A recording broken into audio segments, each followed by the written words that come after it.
guys, jadi di sini kami akan melakukan penelitian di Desa Sialagan, Huta Sialagan. Nah, sebelumnya itu kami akan memperkenalkan diri. Perkenalkan, nama saya Marsinta Lumanraja, teman saya Meli Simalango, dan juga Miranda Sitanggang, Stefani Naiborhu, dan Andre Situngkir, dan juga satu lagi yang memvideo Gibran Arianja. Terima kasih. Oke guys, kita saksikan saja bersama bagaimana sih Huta Sialagan itu.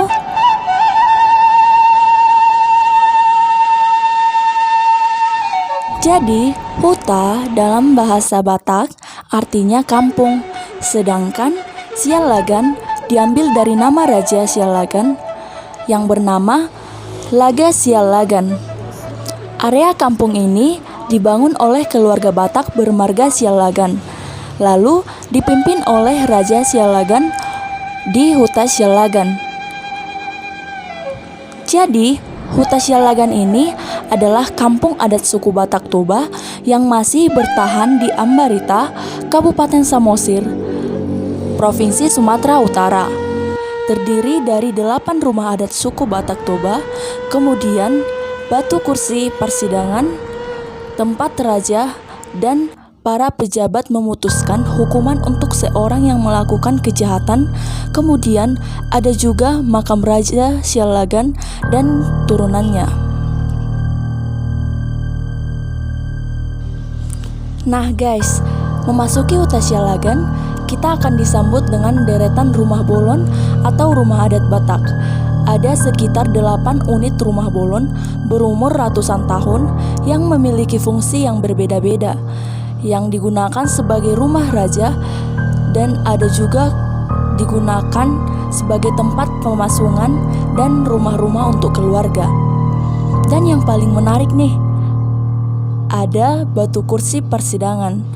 Tak jauh dari deretan rumah adat tersebut ada sebuah pohon, di bawahnya ada meja dan kursi-kursi yang terbuat dari batu. Jadi, itulah yang disebut sebagai batu kursi persidangan. Di tempat inilah guys, raja dan para petinggi memutuskan suatu perkara. Nah guys, batu besar yang kemudian dibentuk menjadi kursi dan meja yang dikenal batu persidangan tersebut adalah sebuah batu yang menjadi saksi bisu persidangan untuk orang yang berbuat kejahatan guys. Terdiri dari susunan batu-batu yang terdiri dari 9 kursi yang terbuat dari batu. Ada tempat duduk untuk raja, untuk dukun, dan untuk orang yang melakukan kejahatan. Tindak kejahatan tersebut bisa berupa mencuri, menjadi mata-mata, pelecehan, dan sebagainya. Jika kejahatan kecil, maka akan diberikan sanksi berupa hukuman pasung. Namun, jika kejahatannya tergolong kejahatan berat, maka pelaku akan dijatuhi hukuman pancung. Tanggal eksekusi pun akan ditentukan dari hari paling lemah si penjahat atau hari baiknya kapan. Mengapa demikian?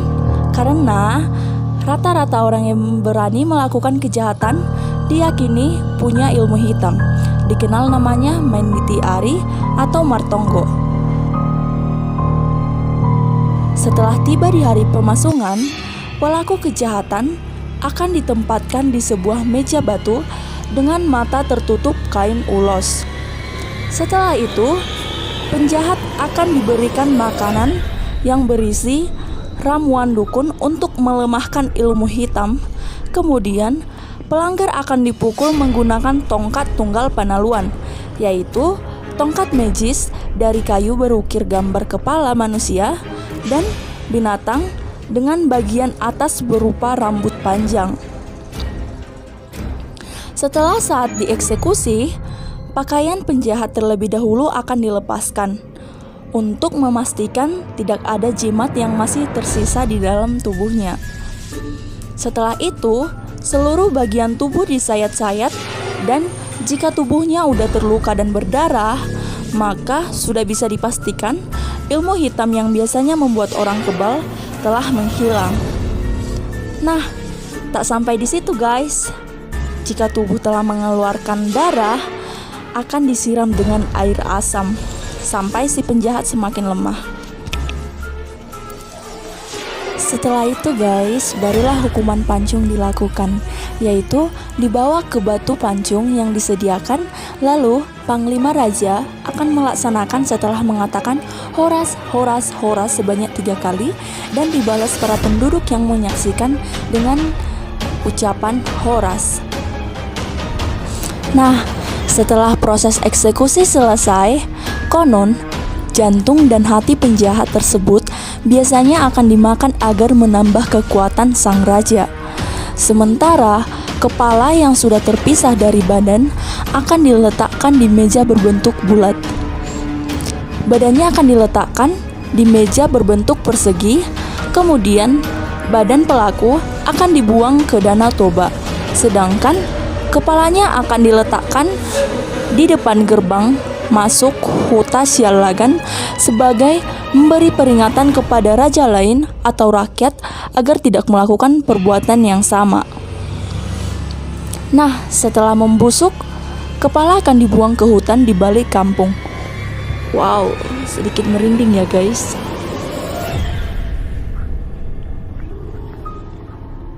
Kemudian, kami bertemu dengan Bapak Sialagan, dan Bapak inilah yang menjelaskan kepada kami bagaimana proses pelaksanaan hukum pancung di Huta Sialagan terdahulu pada zaman lalu.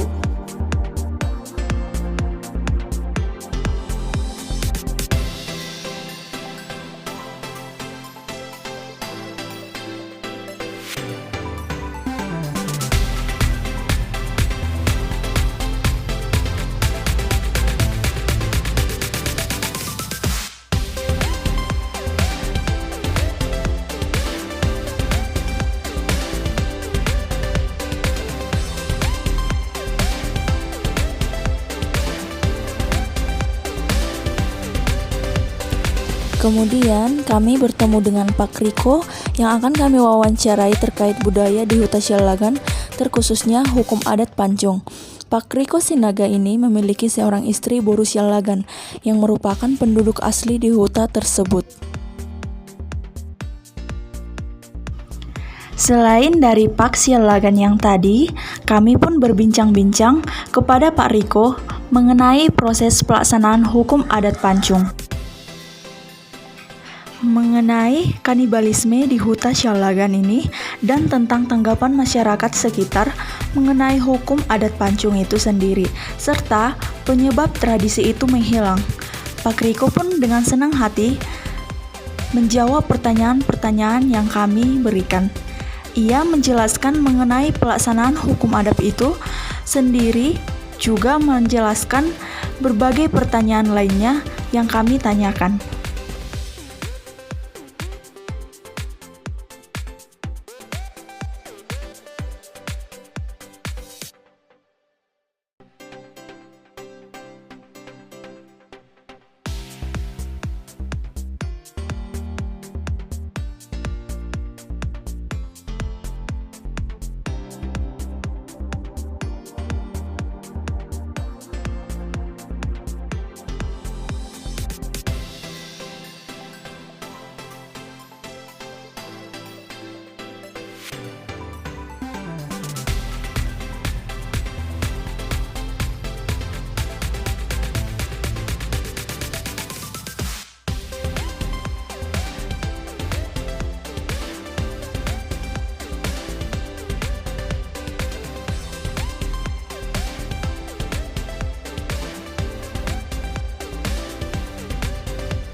Setelah itu, kami melihat ada banyak pengunjung mancanegara yang berkunjung ke hutan itu.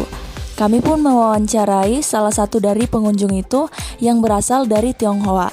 Bapak yang kami wawancarai ini menyatakan bahwa wisata Huta Sialagan merupakan salah satu hal yang unik dan luar biasa. Bapak yang berasal dari Tionghoa ini juga penasaran dengan kebudayaan terkhususnya hukum adat pancung di hutan itu. Bapak ini mengatakan bahwa dia setuju kalau hukum adat pancung ditiadakan karena di zaman sekarang ini sudah banyak norma dan aturan-aturan dari negara yang mengatur tentang hak asasi manusia. Jadi, jika adat ini terus dilanjutkan, maka ini termasuk pelanggaran hak asasi manusia dan akan dikenakan hukuman dan sanksi dari negara tersebut. Namun mungkin masyarakat yang terdahulu menggunakan hukum tersebut bertujuan untuk merealisasikan terbentuknya sebuah masyarakat yang nyaman dan berkeadilan.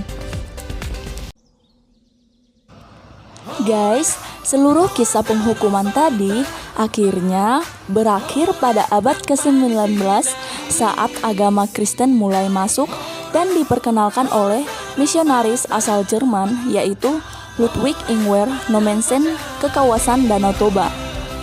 Kini, hukuman pancung dan kisah kanibal tersebut tentu sudah tidak ada lagi atau tidak berlaku lagi saat ini. Huta Sialagan sudah menjelma sebagai desa wisata.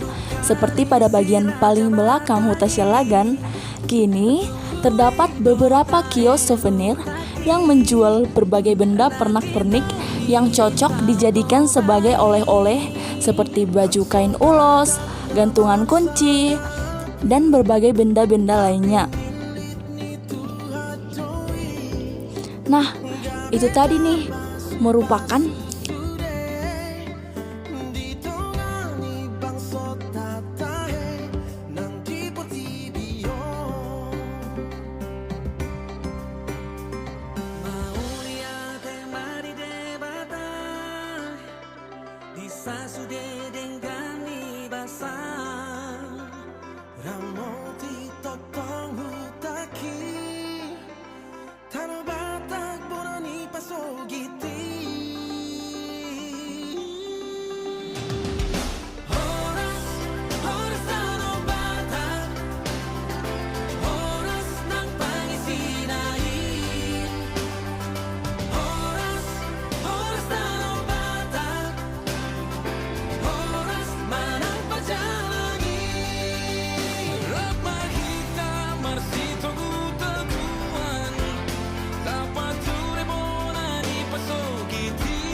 guys, jadi kami sudah selesai penelitian.